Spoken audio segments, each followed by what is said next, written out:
Happy Juneteenth. Juneteenth commemorates the emancipation of enslaved African Americans.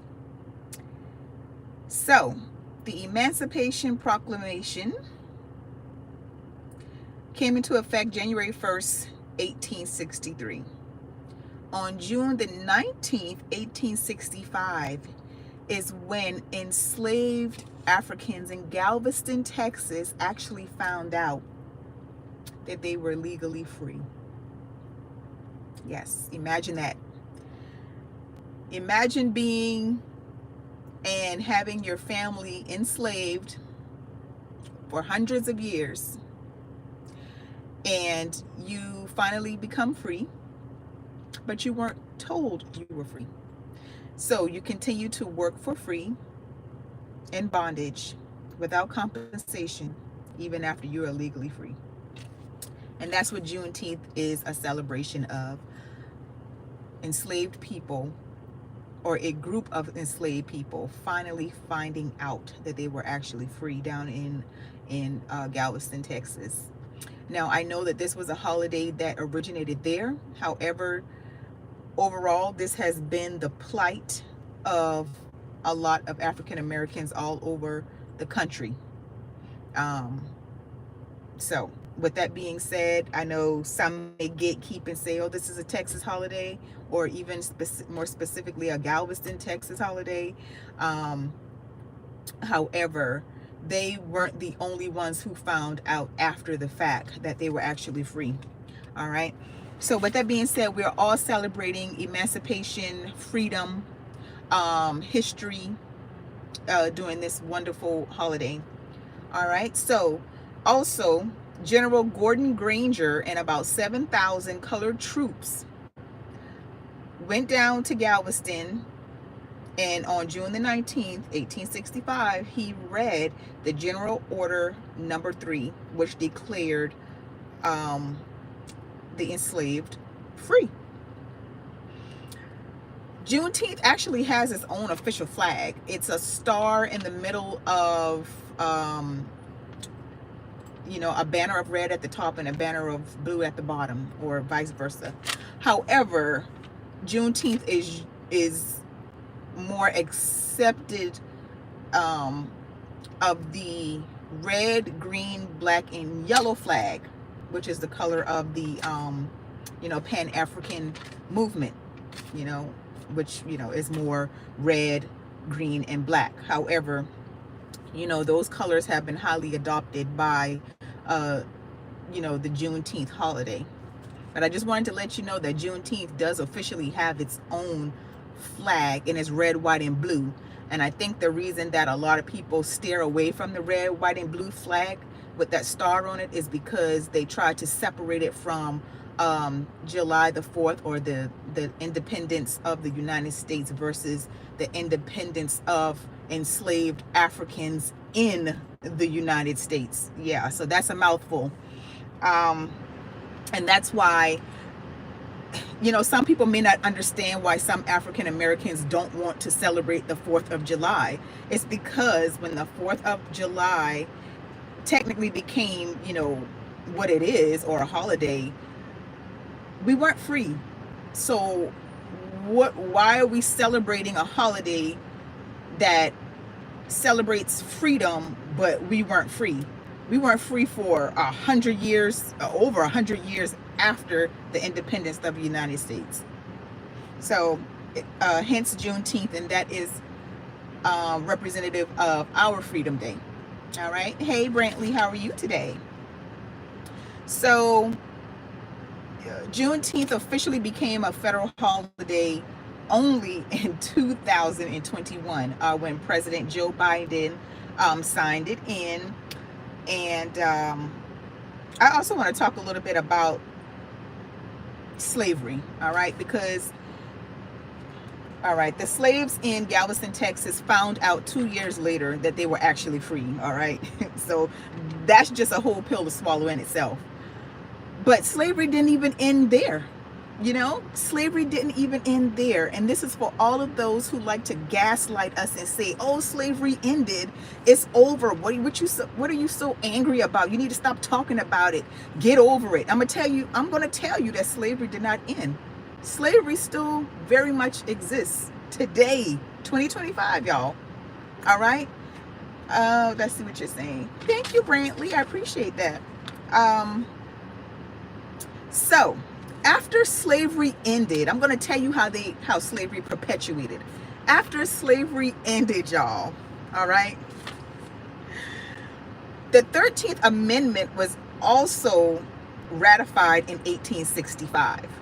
So the same year that the group of slaves found out that they were actually free, the 13th Amendment was ratified. And you might be saying, oh, the 13th Amendment, oh, what's wrong with the 13th Amendment? Have you read the 13th Amendment? It says, all right, neither slavery nor involuntary solitude, that's good, right?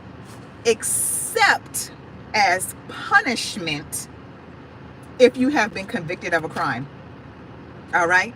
And see, that's the trickery of the wording of the English language and of these laws that are written. Okay. Slavery ended except if you were convicted of a crime. Now, this is the catch. If you go and you look at the statistics for those who are incarcerated, what you got?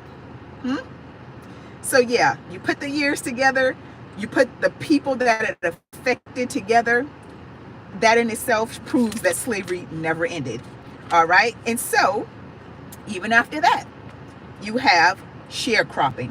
So slavery technically ended, chattel slavery technically ended, but then you have sharecropping, which is another form of slavery. And also, in addition to that, you had Jim Crow, which was another form of slavery. Now, sharecropping and Jim Crow didn't have us in chains and shackles. However, it did keep us in a financial bondage. It kept us on those plantations, because that's what sharecropping was. You lived on someone else's land, you helped them share their crops and tend their fields, and those people never got out of debt. That's slavery. So slavery never ended. And then you have Jim Crow, and Jim Crow affected our way of life. It affected our finances. And there you go, more slavery, financial slavery. And I also wanted to add that with the 13th Amendment, what adds even more insult to injury is the fact that if you are a convicted felon, you are still technically can be put into slavery, right? But even if you are freed out of a prison, once again, if you get the shackles off, you are still a slave. You know why? Because it is almost impossible for a convicted felon to vote, to get a job, and that in return keeps a lot of our men enslaved. So I just wanted to show you all the trickle-down effect of it all. And James Baldwin, he has probably one of my most favorite quotes. He said, to be a black person in America is to live in a constant state of rage. All right. And people ask sometimes, why are you so, you're so up, in an uproar and so passionate and so, pro-black. I can't help it. How can you hear the stories that you hear and see the things that we still see today and not be angry? Okay, I'm a black woman living here. I have a black husband. I have black uncles. I have black boys, black children. So I hear their stories. I hear what they go through, and they come home and they tell me, and I know what I go through. I see what my other black family members and just members of the black community go through. So how can you not be in a constant state of rage? They're currently in 2025 still returning body parts of enslaved people that were sent off to universities to be studied. So how can you not be angry? You know, and it's truly the definition of gaslighting for people that are not us, that would never understand, because they're not us, they're not in our shoes, to understand why we're angry about something that happened hundreds of years ago. But it didn't happen hundreds of years ago. It's still going on today, and that is the problem. That's what they don't get and they don't understand. All right. Thank you, Brantley. I appreciate the compliment. I'm going to say this about being smart. I take the compliment and I thank you for that. But I think that melanated people on a different level have become even more spiritually in tuned.